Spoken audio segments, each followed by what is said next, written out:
I must admit that when Shoba asked me to choose a chapter from the book 40 Women for this Lent reflection, Delilah was the one that jumped out at me. Not for spiritual reasons, but because it immediately brought to mind the Welsh singer Tom Jones and his song of the same name.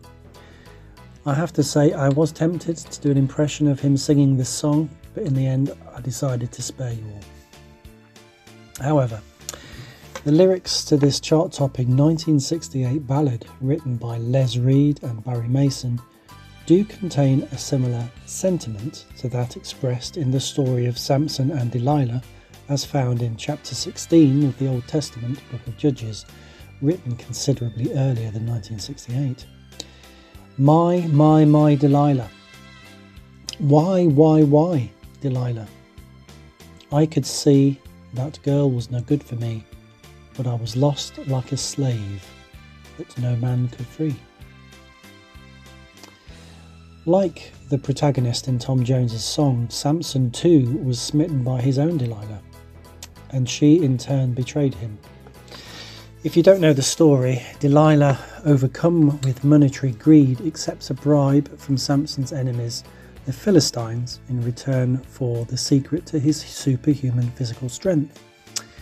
She asks, pleads, begs Samson for the secret until, worn down with the question, he succumbs and reveals that his power lies in the length of his hair, which she duly cuts off while he sleeps, rendering him powerless and weak. Okay, so maybe our own stories are very different from Samson and Delilah's, but sure as eggs is eggs, if we have lived on this planet for long enough, then someone, somewhere, sometime would have betrayed us too. Maybe it was that lifelong friend who stole your girl. Maybe a parent who failed to protect you when you most needed it. Perhaps it was a prominent person in the church, or a boss who keeps passing you up for promotion despite your exemplary work. Whatever the betrayal, it begs the question, how do we respond when we open our hearts to another but get badly hurt?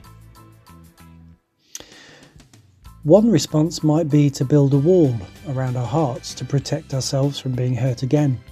This might keep us safe for a while, but is a recipe for lifelong loneliness and isolation.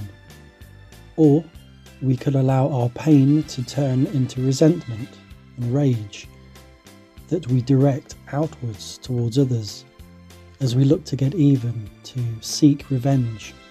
But this only multiplies hurt and robs us of any lasting peace. Or perhaps we could take our pain to the one well acquainted with sorrow and betrayal, yet who manages to keep his heart full to the brim with love. One who willingly went to the cross to die for the very people who betrayed him, to secure our forgiveness and healing. So I'll leave you with the thought that because of Jesus, it is safe to open our hearts again. So let us keep our eyes and our hearts fixed on him as we journey towards Easter.